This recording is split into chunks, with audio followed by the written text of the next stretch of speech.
നമസ്കാരം. എല്ലാവർക്കും കൊച്ചിൻ ഡെയിലി ന്യൂസിലേക്ക് സ്വാഗതം. കൂടുതൽ വാർത്തകൾ ചാനൽ ഫോളോ ചെയ്യുക. എറണാകുളം ജില്ലയിൽ പള്ളിരുത്തിയിൽ പ്രവർത്തിക്കുന്ന ഒരു ക്രിസ്ത്യൻ മാനേജ്മെന്റ് സ്കൂൾ, CBSE ബന്ധപ്പെട്ട സ്കൂൾ, ഒരു വിദ്യാർത്ഥിനിക്കുണ്ടായ ദുരനുഭവം ഇത് കേരളക്കര അതിഗൗരവമായി ചർച്ച ചെയ്തുകൊണ്ടിരിക്കുകയാണ്. ഹിജാബാണ് അവിടെ വിഷയം. ഹിജാബ് ധരിച്ച് സ്കൂളിൽ പ്രവേശിക്കില്ല എന്ന രാഷ്ട്രം തിരഞ്ഞ ഒരു കാഴ്ചപ്പാടോടെയാണ് അവിടുത്തെ പ്രിൻസിപ്പാളായിട്ടുള്ള ഒരു കന്യാസ്ത്രീ പ്രതികരിച്ചിട്ടുള്ളത്. കേരളക്കരക്കാകെ അപമാനമായി തീർന്നിട്ടുള്ള ഈ സംഭവം ബഹുമാനപ്പെട്ട ഹൈക്കോടതി വിധിയോടെ ഒരു തീരുമാനമായിട്ടുണ്ട്. അവിടുത്തെ പ്രിൻസിപ്പാൾ എന്ന് പറയുന്നത് ഒരു കന്യാസ്ത്രീ വേഷം ധരിച്ച ഒരു സംഘിണിയാണ്. ആസയിലെ അംഗമാണ് അവർ, സംഘി.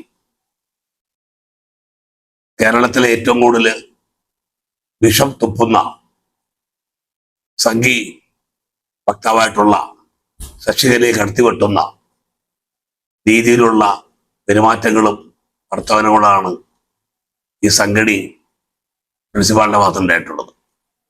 കേരളത്തിലെ കന്യാസ്ത്രീകൾക്കാകെ നാണക്കേടുണ്ടാക്കുന്ന തരത്തിലുള്ള ഒരു പെരുമാറ്റമാണ് ഈ RSSകാരിൽ നിന്നുണ്ടായിട്ടുള്ളത്. ആ വിദ്യാർത്ഥിക്കുണ്ടായ ദുരനുഭവം, മാനസികപരമായിട്ടുള്ള പ്രയാസങ്ങൾ ബഹുമാനപ്പെട്ട വിദ്യാഭ്യാസ വകുപ്പ് മന്ത്രി വി ശിവൻകുട്ടി വളരെ ഗൗരവത്തിൽ തന്നെ സ്കൂൾ അധികൃതരെ അറിയിക്കുകയുണ്ടായി.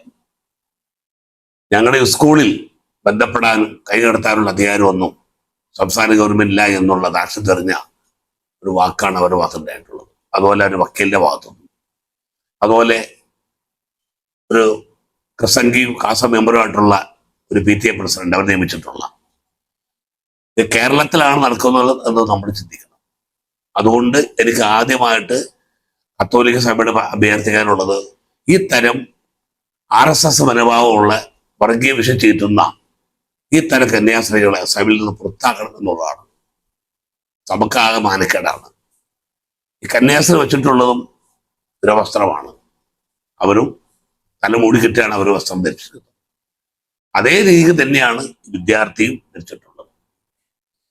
ഈ പറഞ്ഞ കന്യാസ്ത്രീനെ ആവശ്യപ്പെടുന്ന സ്ത്രീ മനസ്സിലാക്കേണ്ടത്, ഇവിടുന്ന് തൽപ്പാടി വിട്ട് കയറി നിർത്തി കഴിഞ്ഞാൽ നിങ്ങൾക്കൊന്ന് പുറത്തിറങ്ങാൻ പറ്റുന്ന അവസ്ഥയാണ്. നിങ്ങൾ സ്നേഹിക്കുന്ന, നിങ്ങൾ ആർക്ക് വേണ്ടിയാണ് സംസാരിക്കുന്ന ആ തരം സംഖ്യകളുടെ ഭാഗത്ത് ഉണ്ടായിട്ടുള്ളത്. കഴിഞ്ഞ മാസങ്ങളിലും അതിക്ക് മുമ്പും ഛത്തീസ്ഗഡിലും ഉത്തർപ്രദേശിലും ഹരിയാനയിലും വടക്കേ ഇന്ത്യയുടെ എല്ലാ സംസ്ഥാനങ്ങളിലും ഒറീസ ഉൾപ്പെടെ കന്യാസ്ത്രീകൾക്ക് മാന്യമായി പുറത്തിറങ്ങാൻ പറ്റുന്ന അവസ്ഥയുണ്ട്.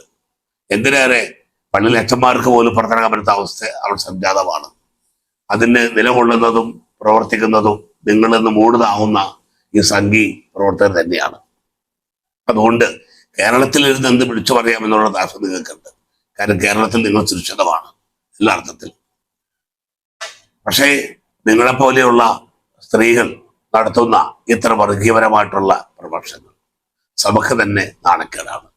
അതുകൊണ്ട് ബഹുമാനപ്പെട്ട കത്തോലിക്ക സഭ ഈ RSSകാരിയായിട്ടുള്ള ഈ സംഗതിയെ പുറത്താക്കണമെന്നുള്ളതാണ് പറയാനുള്ളത്. കാരണം അവരുടെ പെരുമാറ്റവും ചിരിയും വർത്താനവും എല്ലാം വായുന്ന വാക്കുകളൊക്കെ ഒരു കന്യാസ്ത്രീക്ക് യോജിച്ച രീതിയിലുള്ള വർത്തമാനങ്ങളല്ല.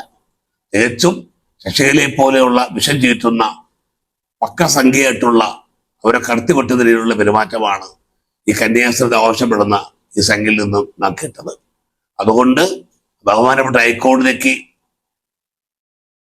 പറയേണ്ടി വന്നു ആ വിദ്യാർത്ഥികളെ ഹിജാബിട്ട് പ്രവേശിക്കാൻ. അതെന്തൊക്കെയായാലും ബഹുമാനപ്പെട്ട ഹൈക്കോടതിയുടെ നല്ല തീരുമാനമായി.